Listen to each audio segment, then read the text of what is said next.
As we gather more and more information about both consoles, the Xbox Series X and the PlayStation 5, the next generation of Xbox is defined by three primary characteristics: power, speed, and compatibility. Sony's next generation is defined by speed, performance, and more speed. Hey guys, this is the New Legal, and welcome to Di-RRec Gaming.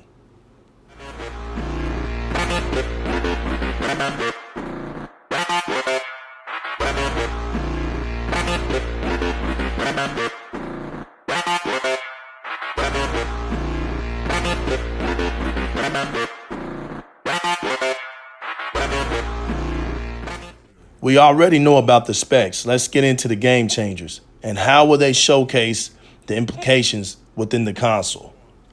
If the PlayStation 5 has a performance rating of 2 orders of magnitude faster than the PlayStation 4, 2 gigabytes of data can be loaded in 1/4 of a second, meaning in the theory of entirety of the PlayStation 5, 16 gigabytes could be filled into 2 seconds. If that's the case, then there's no doubting what the Xbox Series X can do. What the hell is Navi? We just don't know much about. Putting in its shadowy place where once again Sony acts as if it needs to hide something. At this point, it doesn't. It's going to be inferior to the Xbox Series X. So just lay out the features and show how they will be utilized for the PlayStation 5.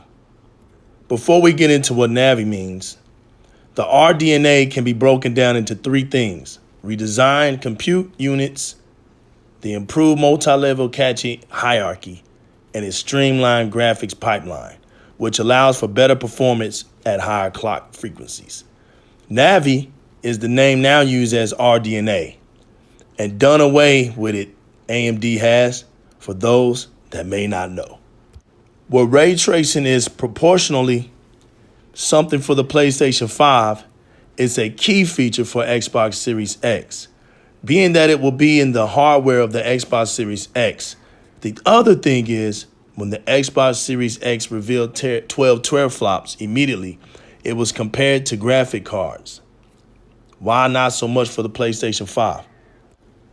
But the comparisons had to come, and where the Xbox Series X falls between the lower end of the RTX 2080 Ti to the higher end of the RTX 2080 Super, for the PlayStation 5, it falls between the AMD Radeon RX 5700 to the lower end of the NVIDIA GeForce 2070 graphics card. Maybe at times in the upper end, but we will have to see. With all these assumptions on how these consoles will work, the only thing we have right now letting us know features that will be guaranteed is the Xbox Series X. We know from these key features that the console is making sure that what was said at E3 2019 is very much a situation Microsoft wants to showcase. After all, sooner or later, things will have to be revealed. Very soon, speculations will fade away, and in the meantime, Sony's PlayStation 5 stops there. But the Xbox Series X continues to give us key components that tell a story of not only power, speed, and performance, but features that define its gaming culture. It's as if Sony has its lunch money taken from them, or they on stage making jokes and no one's laughing. Yet Microsoft hits us with this: Xbox Velocity Architecture. Key word is velocity. When bringing that word up, most people think speed concerning high winds. In mechanics, the time rate of change of position of a body in a specific direction. Last, the rate of speed with which something happens rapidly of action or reaction. The last one tells it all. Andrew Goosen is quoted saying, "The CPU is the brain of our new console, and the GPU is the heart. But Xbox Velocity Architecture is the soul," said Andrew Goosen, one of the technicians for Xbox Series X. "It's one of the most innovative parts of our new console. It's about revolutionizing how games can create vastly bigger, more compelling worlds." The big beneficiary of this technological upgrade are large open world games where players have freedom to play and explore in their own way. So we are told why it's important on Xbox. This will unlock new capabilities that have never been seen before in console development, a claim that dismisses what PlayStation 5 is doing to this degree. Want to talk about machine speed? Let's talk. Another key feature, Di-RRec ML, a component of Di-RRec. Di-RRec ML leverages unprecedented hardware performance in a console, benefiting from over a 24 teraflop of 16-bit float performance and over 97 TOPS, which is a trillion operations per second.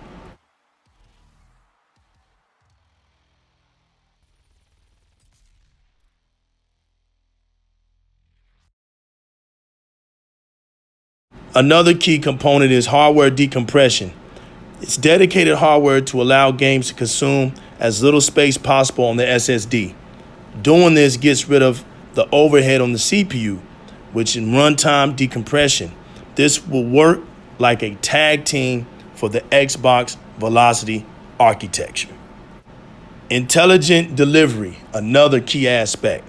This is to reduce the size of the game installs it gives developers to only install the pieces of the game you need, which minimizes the amount of content that needs to be installed or downloaded to the SSD. Another game changer. And another key feature, Project Acoustics. This has been sleeping for over a decade by Microsoft's research and is finally coming out of hibernation. This beast accurately models sounds, propagation, physics, and mixed reality in games. It simulated wave effects in complex scenes without straining the CPU for a more genuine, realistic gaming experience across the board. Quick resume, which can only be done by the Velocity architecture. This feature supersedes what we have now with one game where we leave off where we left. Now it will be multiple of games, stretching the experience to greater heights. Even though I've named some key features, we're still not done yet, because these are some major key features as well that ensures what's on paper for Xbox Series X, not to mention the SDR and HDR conversion that in itself deserves a show of its own. Spatial audio with full support of Dolby Atmos again, DTS:X, and Windows Sonics, sounds will be on another level.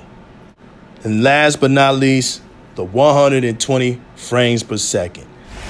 I would like to see what games hit that target though. These are the things that define Xbox Series X, and it doesn't look like Xbox is scared to speak on what they have in detail. Thanks to Microsoft, they are making a clear picture for a purchase. 2020 for Xbox is going to be loads of fun. And until next time, this has been the New Legal representing Di-RRec Gaming.